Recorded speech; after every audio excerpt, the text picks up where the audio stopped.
Shed talk, shack chat, noble nice. I said shed talk, shack chat, noble nice. I said shed talk, shack chat, noble nice. I said shed talk, shack chat. Hey. Hello, friends. Welcome to episode 5. It's 3:19 a.m. on December 13th. 2017. Today we have a pretty unique episode. Well, it's a cool episode in my judgment because we have finally some community engagement. Not finally. I don't want to make that sound like it's like I'm complaining or something. I'm excited to have been able to wrangle together some community involvement. So we have some stories sent in from a dear viewer, and we also have a special guest today. My cousin Erica stopped by. She came and spent most of a night with me, which was really fun and really awesome of her to do.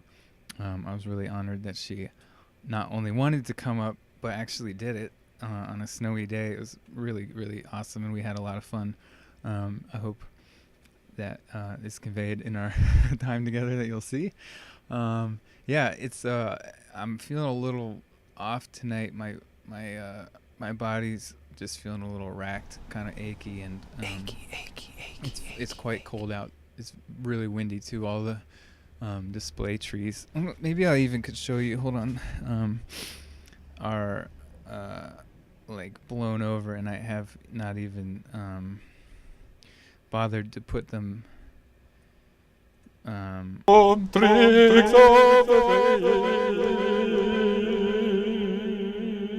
Reindeer tend to sell better if you give them a good spin before you put their faces on. Ours is not to wonder why. Back up because... Frankly, they are just gonna blow over again, it seems like, so. So you can see out. This is really hard to...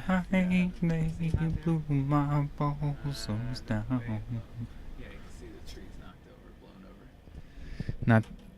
So anyways, it's really cold out, and that's fine. I put some, you can see back here. Look at that some, arm. Added insulation, duct tape folded over and taped on. And on the outside, I have cardboard that is nailed on. So there's insulation, or at least blocking stuff from the outside and the inside, and it is helping a fair amount. The shed's really only cold When it's windy, because it's not the most airtight of all. Yeah, I hope you can see and hear the wind. Everyone knows it's windy. All structures.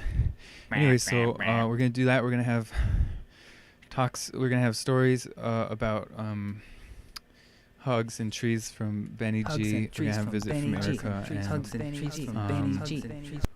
can't remember exactly what else. That's gonna be the majority of the show. There might be a few other little gems in between, and we'll have a song, of course. Anyway, so thanks for being here. Always can email me stories.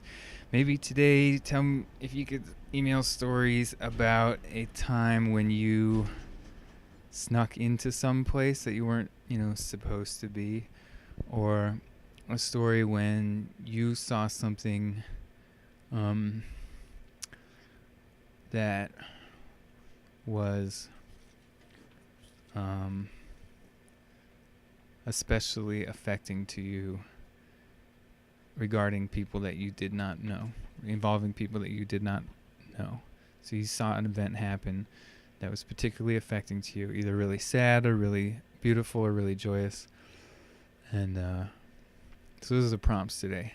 The first one, I've already forgotten. Oh, someplace where where you weren't supposed to be. And the second one is something that you saw involving people that you didn't already know that affected you in a big way. Okay, let's do some time travel and go check out some stuff that's happened in the last little few days or whatever. Thanks for being here. As always. Okay, here's our little story from Benny G. Tree story. Lucky to have a family lake cottage in southern Wisconsin. We're also lucky to have a pier on that side of the lake in front of our cottage. We usually set that pier up around Memorial Day weekend. However, one summer the pier put in day was delayed for the saddest/best reason ever. A massive storm took out a slightly less massive willow tree on our shore and plopped it perfectly in place where the pier normally went. Although sad to have lost that stellar source of shoreline shade, my brother Robbie and I quickly passed our stage of mourning once we realized that Mother Nature had gifted us with the greatest underwater playground 2 youngins could ask for. Until some unwelcomed lumber crew came to clear that thing, you can bet your Triscuits and peanut butter that Goodwin Beaver boys called that willow home for the 2 weeks it lingered in the water. Robbie, being the eldest beaver in the colony, would expertly dive and weave through the sunken branches, while little Benny Beaver often trailed close behind. It's getting late here, and I want to write a little about the other prompt as well, so I'm cutting the story there, but you get the picture. A sunken willow is a sad yet beautiful thing. Well, we didn't get Wi-Fi in the shed until day 7, and I could probably be surfing the web. But instead I'm gluing tiny eyes on tiny reindeers' heads, and that's okay with me. I don't want to sacrifice my productivity for just putting new goofy photos On Instagram. which I'm suddenly on, and I just want to sit in my shed and do the things I used to and stream the same albums over and over. And by stream I mean listen to the ones that I already downloaded instead of actually streaming new ones. Hell, the people outside probably won't worry about listening to Al Green For the 17th time. It's all cool with me too. No reason to see what's going on with my virtual community. And so I sit and I think that I'm okay just the way that I was. And I don't know anymore if I'll be okay the way that I will be from now on with the internet right here in the shed with me. Okay, my friends, just a quick notice before we get started.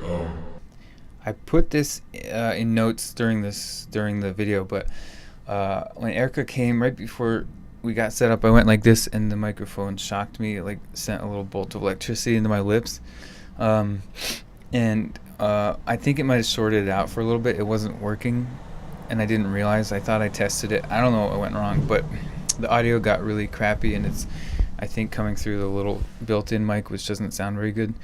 It's mostly an issue when Erica's actually doing her thing, reading her story, which is, like, I'm really bummed about, but you can kind of hear. But if you don't want to have to, like, crank your volume and put on headphones and stuff, I'm going to also put the text from her story in the show description, and then you can read the whole thing. Which is totally, it's an awesome story and totally worth it. And please do take the time, just pause the video now, and it's down in the description. And then once you've read it, you can come back or just skip ahead, and you'll be able to tell, or I might be able to go back in and tell you when it cuts back in.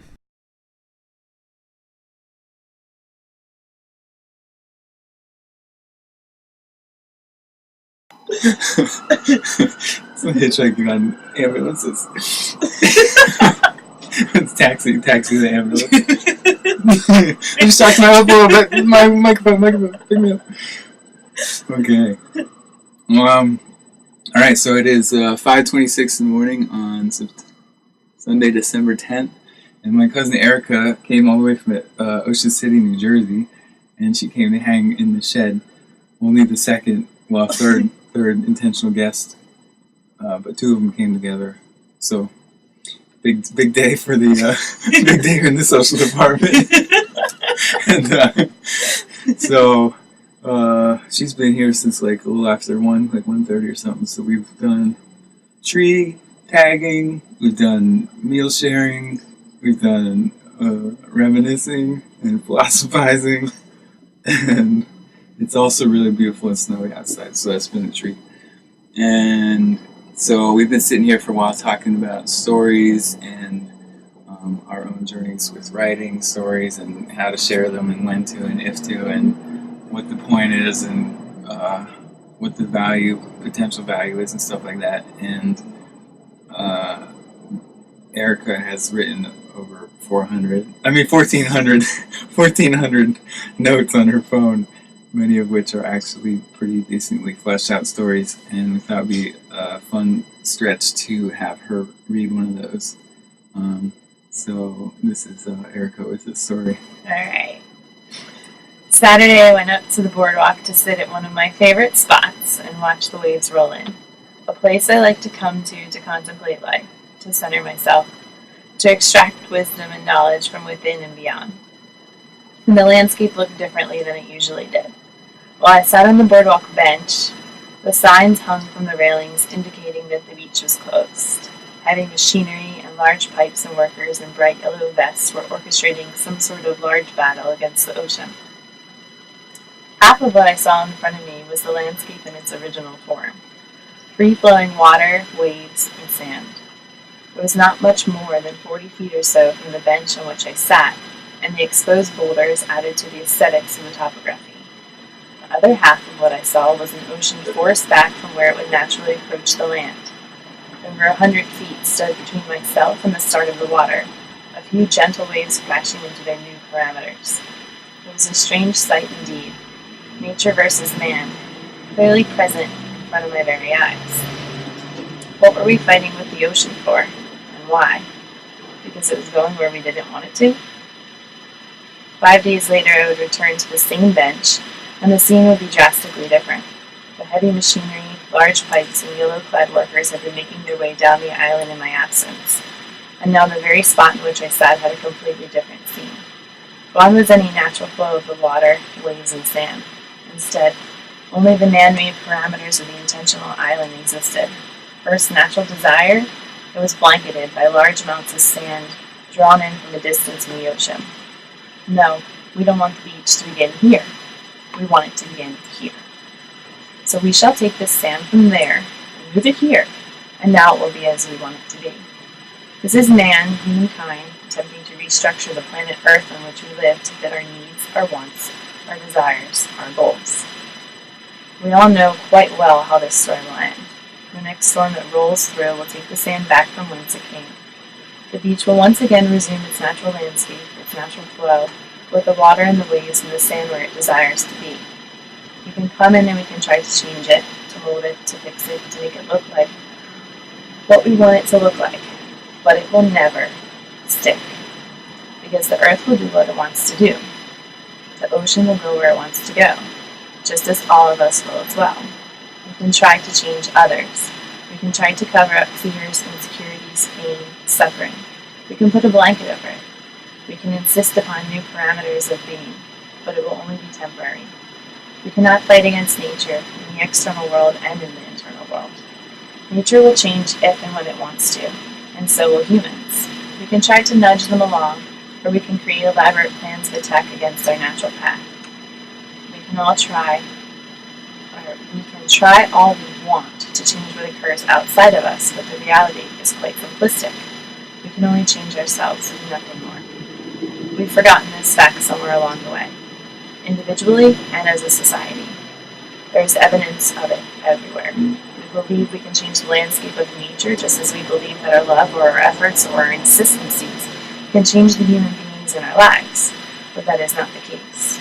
And perhaps instead of spending our time, our energy, and our efforts trying to change all that is around us to fit into what we want our world to look like, we should instead use that time, energy, and efforts working on all that we are within, because that is the only place in which we have actual power to change. And in our external dealings with the world, perhaps we must learn to just have acceptance. No, it was perfect. Perfect length. That's great. That's gonna, I think that qualifies for a takeaway section. A takeaway segment. Takeaway. Takeaway is one of the regular features of the show. It's where we have one part where there's like an invitation for an exercise people could do, or an idea, like a take-home kind of idea, or a, whatever. And I think there's a lot to be gleaned from that story, in my own judgment. Thank you so much. That was perfect. Yeah. Could you keep track of it? Yes. Okay. I So I was thinking as I'm reading it, like reading it is totally different from speaking it. Mhm. To keep track while it's being spoken. Yes. I was realizing I have I listen much better if I'm doing something with my hands. And I realized I didn't want to be distracting and grab for like that little buffalo or the orange or something. But I was like, okay, I can pretend that my hand is its own object. Because if I just am supposed to be in a space where I'm supposed to be listening to someone, but if I don't have my body engaged, like my hands engaged, and for whatever reason I can't keep my mind focused. So I was like, must be really intent. Must be really intent. Must focus. So, but yeah, no, it wasn't hard. Kept me there for sure. Especially the second half. Once it started. Yeah, it became like applicable and universally, applicable. Yeah. Resonant, perhaps. Does we all do that? I think so. At one point or another. Yeah. It's like, what am I doing trying to make this tree stand beautiful? When I could just be at home, trimming my beard. It's not within.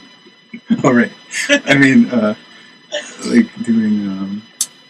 I think it's like excessive attempts at change. Because to some extent, we have to try to change a little bit. It's like when we try too hard. Yeah. Oh, we don't accept it. Like, you really don't have that much. Yeah, I think about it like when I do like little chores, like even here, like sweeping out.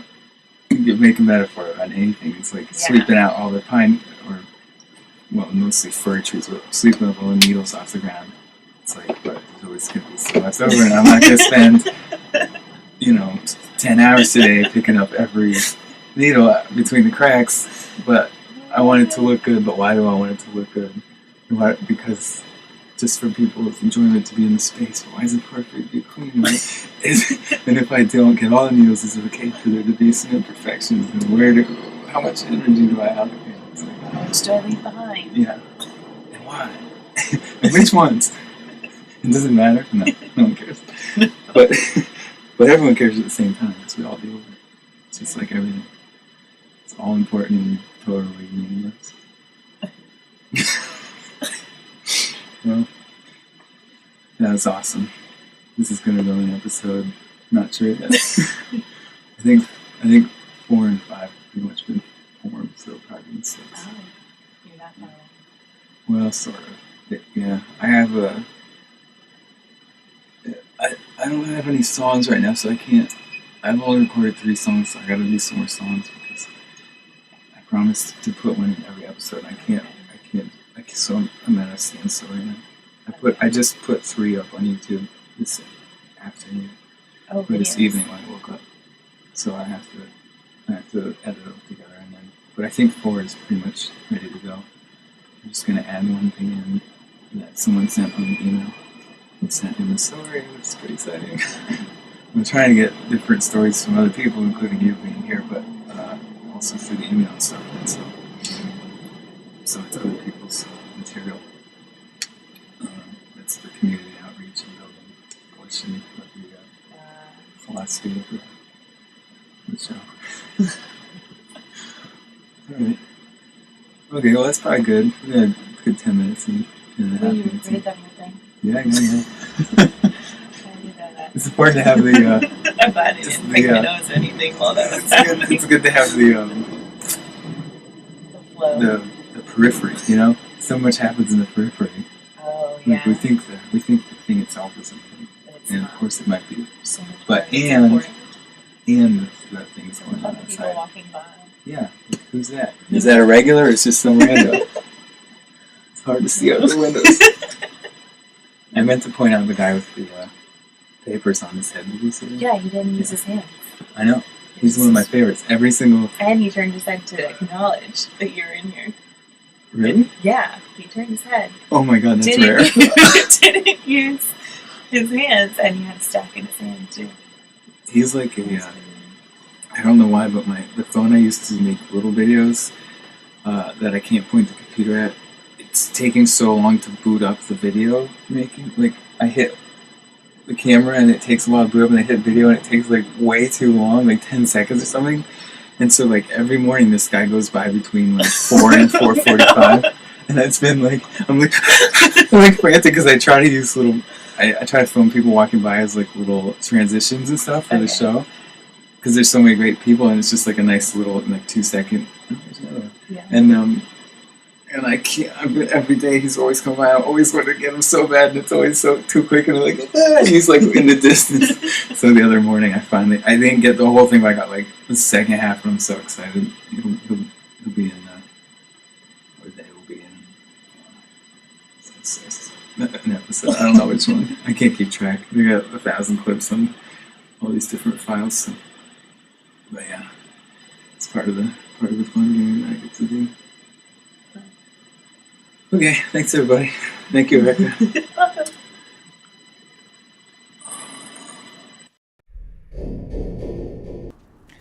I guess I could check Facebook, but I don't really like it, and I never even post things. Just kind of look at what other people are doing and talking about, and sometimes I get a little bit cranky about that, and so I just don't look anymore. Sometimes I think people are pretty funny, and sometimes I think, well, they're a bore, and so I just sit in my shed and I make tiny reindeers out of wood. And I get my super glue and I put on their noses, and I hope they look pretty stupid and good, like, look at this little tiny face that I made. It's kinda creepy and cool. Doesn't really matter if people buy them.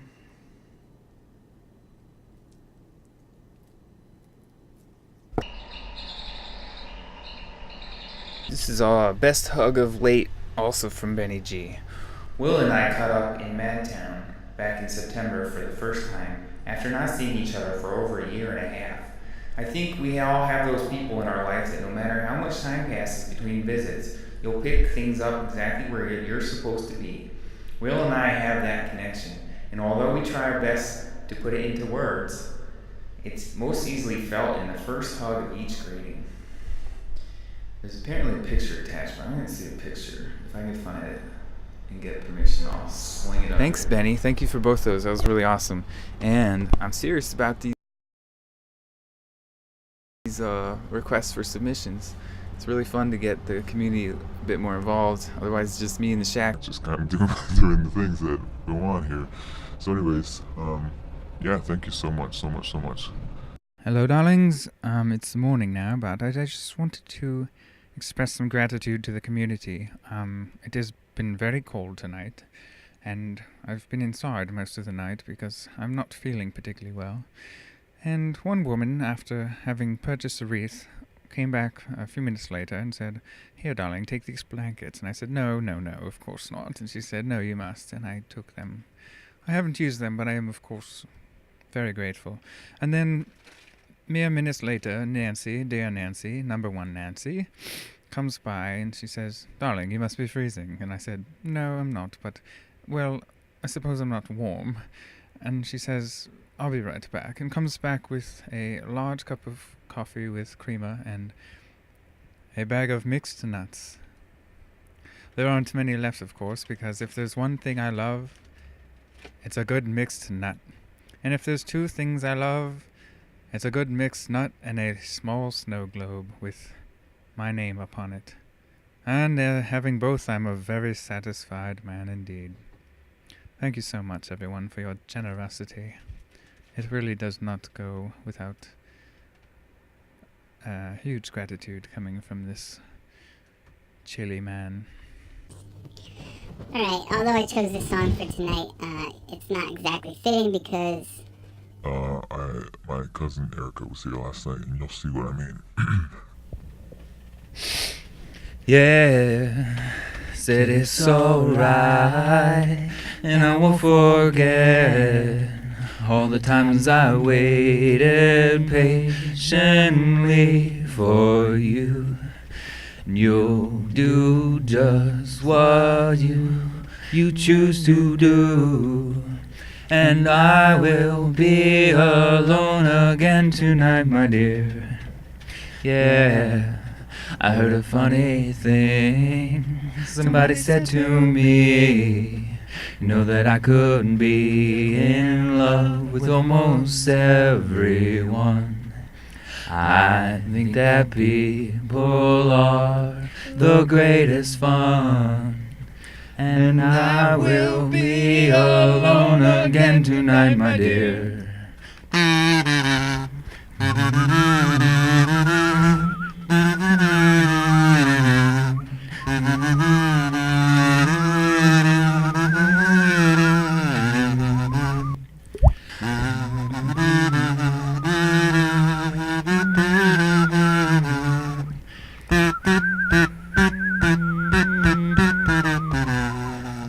Yeah, heard a funny thing.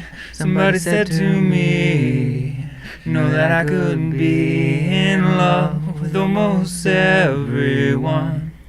And I think that people are the greatest fun, and I will be alone again tonight, my dear.